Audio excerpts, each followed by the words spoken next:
بسم اللہ الرحمن الرحیم۔ السلام علیکم، میں ہوں ڈاکٹر احمد فاروق، اسسٹنٹ پروفیسر میڈیسن ایمرجنسی اور کریٹیکل کیئر کنسلٹنٹ۔ آپ لوگوں نے یہ بات اکثر آبزرو کی ہوگی کہ ایون بڑے شہروں میں بہت سارے ایسے مریض جو کہ بہت زیادہ بیمار ہوتے ہیں اور ان کے فیملی ممبرز انہیں شہر کے بڑے بڑے ہاسپٹل میں لے کے پھر رہے ہوتے ہیں، ایک ہاسپٹل سے دوسرے ہاسپٹل میں، دوسرے ہاسپٹل سے تیسرے ہاسپٹل میں۔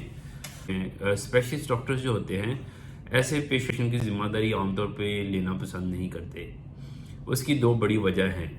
ایک بڑی وجہ تو یہ ہوتی ہے کہ کریٹیکلی ایل پیشنٹس جو ہوتے ہیں ان کے فیملی ممبرز اتنی آسانی سے سیٹسفائی نہیں ہو پا رہے ہوتے، اور آن ڈیوٹی ڈاکٹر ساری رات اسپیشلی ڈاکٹر کو بار بار کال کرتے رہتے ہیں اور انہیں بتاتے رہتے ہیں کہ ابھی اماں جی بہتر نہیں ہو رہی، ان کی طبیعت زیادہ بگڑ رہی ہے، ان کی سانس خراب ہو رہی ہے، تو بار بار ڈاکٹر کو ڈسٹرب کرتے رہتے ہیں، جس کی وجہ سے اس کی رات کی نیند پوری نہیں ہو پاتی۔ کچھ وجہ پیشنٹ کی طرف سے ہوتی ہے کہ اگر ان کے عزیز رشتہ دار کی وفات ہو جاتی ہے تو ان کے گھر والوں کو ایک بلیم گیم کرنے کا موقع مل جاتا ہے اور ڈیڈ باڈی کے اوپر پالیٹکس کرنا شروع کر دیتے ہیں۔ بعض دفعہ تو لڑائی جھگڑے، مار دھاڑ اور ہاسپٹل کے شیشے توڑنے تک بھی بات پہنچ جاتی ہے، تو پرابلم دونوں طرف سے آتی ہے۔ میں نے یہ نوٹ کیا ہے کہ اگر آپ پوری رسپانسبلٹی کے ساتھ اور پوری سنسیئرٹی کے ساتھ کسی بھی ایسے مریض کی ذمہ داری لیتے ہیں بینگ اے اسپیشلسٹ ڈاکٹر، اور پوری کوشش اور ہمت کے ساتھ اس کا ٹریٹمنٹ شروع کرتے ہیں، تو اگر ایسے 10 پیشنٹ ہوں تو ان میں 2 یا 3 پیشنٹ جانبر ہو جاتے ہیں۔ لیکن اگر کچھ پیشنٹ کسی وجہ سے ریکور نہ بھی ہو پائیں اور وہ اپنی بیماری کی شدت کی وجہ سے اللہ کو پیارے ہو جائیں، تو ان کے گھر والوں کا آپ کے ہارڈ ورک کی وجہ سے میں نے پازیٹیو رسپانس دیکھا ہے۔ حال ہی میں ہمارے پاس پروفیسر ہاسپٹل فیصل آباد میں ایک ینگ پیشنٹ آیا۔ ہم ساری رات اس پیشنٹ کی جان بچانے کے لیے کوشش کرتے رہے، لیکن صبح تک وہ پیشنٹ جانبر نہ ہو سکا اور اللہ کو پیارا ہو گیا۔ اگلے دن اس کے بھائی کا وائس میسج میں ملا، میں آپ کو بھی سنا دیتا ہوں۔ السلام علیکم سر، آپ نے تو کافی کوشش کی۔ انسان کی محنت اور کوشش ہوتی ہے نا، ہوتا وہی ہے جو اللہ کو منظور ہوتا ہے۔ نہ انسان کسی انسان کو زندگی دے سکتا ہے، نہ کسی کی زندگی چھین سکتا ہے۔ باقی آپ کے کوآپریٹ کا بہت شکریہ، بڑی مہربانی۔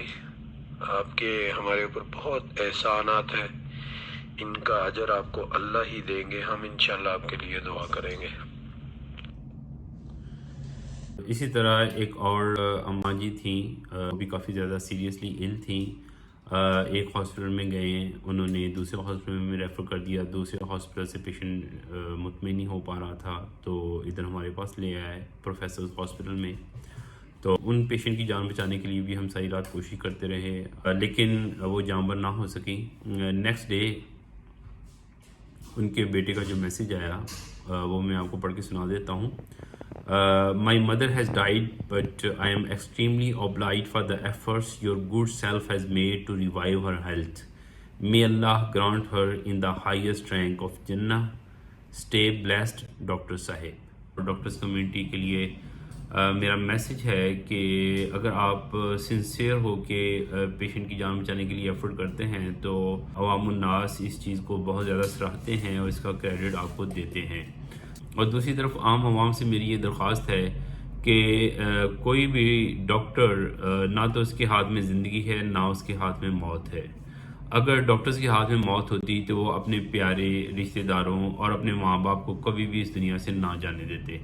تو ڈاکٹرز کے اوپر ٹرسٹ کریں، ان کی پرابلمز کو سمجھیں تاکہ وہ زیادہ اچھے طریقے سے آپ کے عزیز و اقارب کا علاج کر سکیں، اور ان کی کوشش کے باوجود بھی آپ کے کوئی عزیز رشتہ دار جانبر نہ ہو پائیں تو ان کے اوپر بلا وجہ الزامات نہ لگائیں، تاکہ ڈاکٹرز اور پیشنٹس کے درمیان میں ایک اعتماد کا رشتہ قائم ہو سکے۔